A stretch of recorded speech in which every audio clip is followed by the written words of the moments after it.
I have 5 credits and it's Christmas, so let's get some books. I think I'm gonna look at my wish list.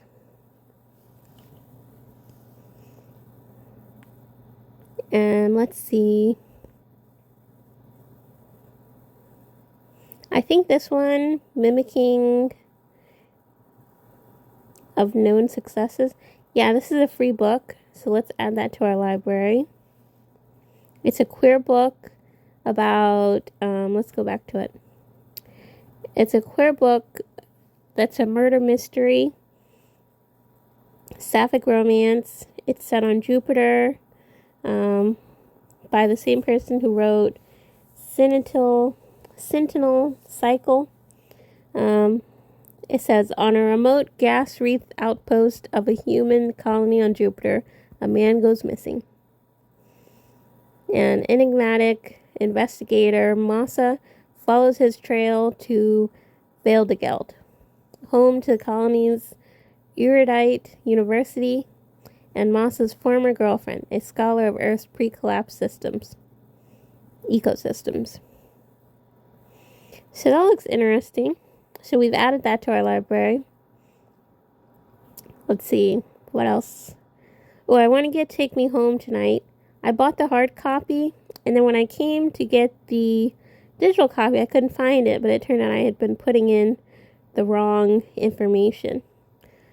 So, Ferris Bueller's Day Off meets Nick and Nora's Infinite Playlist in this romp through the city that never sleeps from New York Times best-selling author of Since You've Been Gone. 2 girls, 1 night, 0 phones. Kat and Stevie, best friends, theater kids, polar opposites, have snuck away from the suburbs to spend a night in New York City.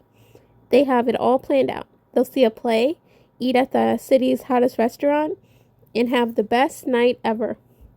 What could go wrong? Well, kind of a lot. So let's get that. I thought this book was queer, but I don't think it is. But I bought it in another video I did, the hard copy. So follow me on TikTok if you want to see like little clips. But it's Weird Fishy on TikTok. But okay, we've got that. And let me see. Ooh, Otherworldly is a queer book about like a spirit kind of is stuck on Earth, but they don't want to go back to their world, so they have to be attached to another person. A skeptic and supernatural being make a crossroads deal to achieve their own ends, only to get more than they bargained for in this lively young adult romantic adventure from the New York Times bestselling author of Spellbound and So This Is Ever After. I've read both of those. Not Spellbound. What is it called? In Deeper Waters and So This Is Ever After. I love both of them. I bought Spellbound though, and I haven't read it yet, but I'm looking forward to reading it. So this is a pre-order. Let's get that.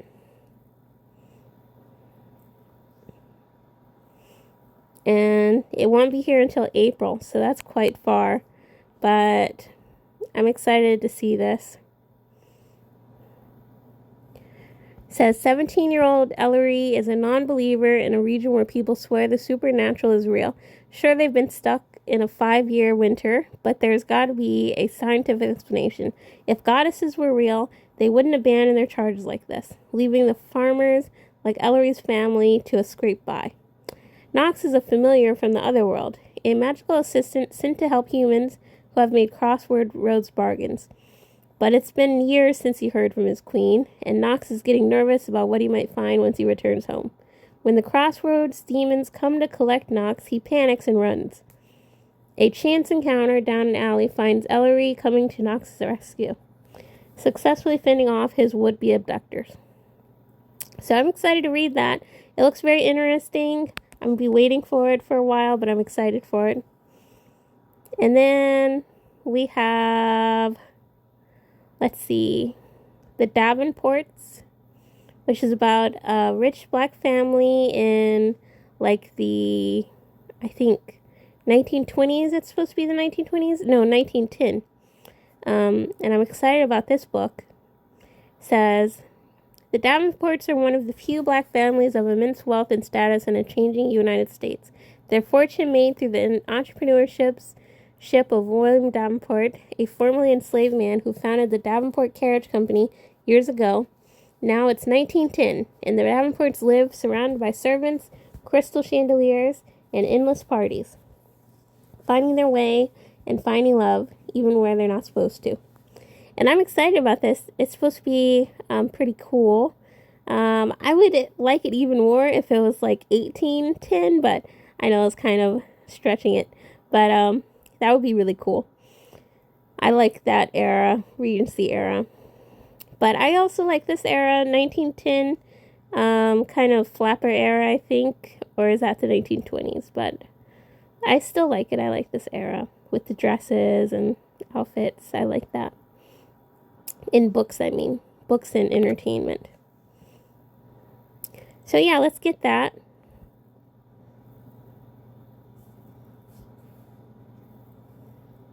And then I want to get Kiki's Delivery Service. Now, this is a short book, and I think it's based on the movie. I think the movie came first, definitely. So, it says it's the story of Kiki. So, half-witch Kiki never runs from a challenge, so when her 13th birthday arrives, she's eager to follow a witch's tradition. Choose a new town to call home for a year. Brimming with confidence, Kiki flies to the southside seaside village of Koriko and expects that her powers will easily bring happiness to the townspeople. But gaining the trust of the locals is trickier than she expected. With her faithful, wisecracking black cat Gigi by her side, Kiki forges new friendships and builds her inner strength, ultimately realizing that magic can be found in even the most ordinary places. So I'm excited about that one. And then I would get Howl's Moving Castle, but let's save that for another time. Let's see. These are queer, but I don't think this one is. But it has people of color. Retta Majors is having a bad day, but that's to be expected when your ex gets engaged to your cousin. Instead of totally freaking out, Retta decides to attend the wedding with her amazing, faithful, handsome boyfriend. One problem, he doesn't exist. Duncan Gilmore is living his dream. His boxing gym is open for business. He's focused on success. The last thing on his mind is a relationship. That is until the beautiful baker next door makes him an offer so bizarre he can't refuse. One weekend of pretending to be Retta's boyfriend should be easy. However, shared kisses, some flirting start to blur the lines in the fake relationship. When their performance draws to a close, will they go their separate ways or return for an encore? It says there's a pregnant person in here. Okay. But it says they're a secondary character, so I'm not too bothered. Let's get this.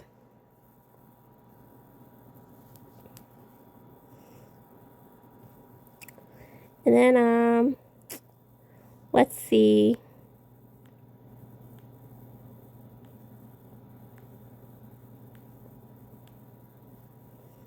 I think I want this one, Escaping Mr. Rochester. Oh, are we out of credits? Okay.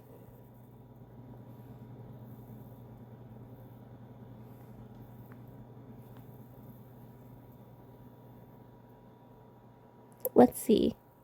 Let's go back here. Okay, I think we're out of credits.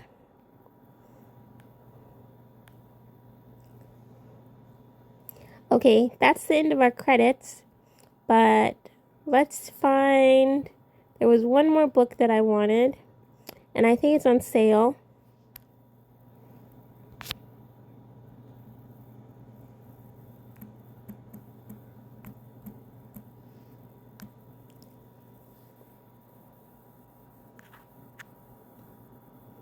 Okay, yes, it's on sale.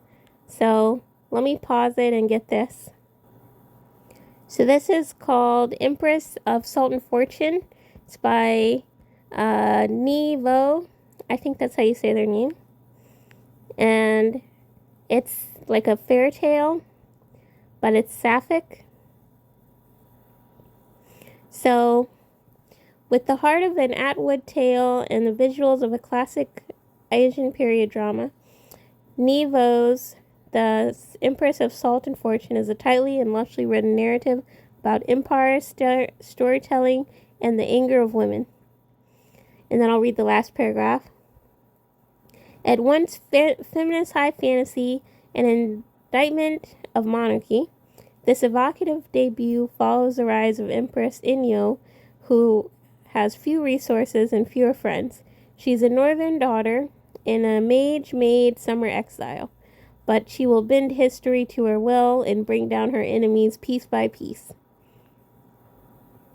And then I'll read about Rabbit. Rabbit, a handmaiden sold by her parents to the palace for the lack of 5 baskets of dye, befriends the emperor's lonely new wife and gets more than she bargained for.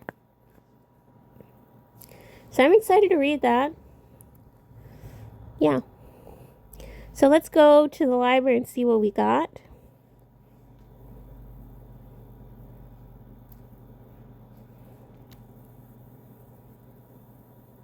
So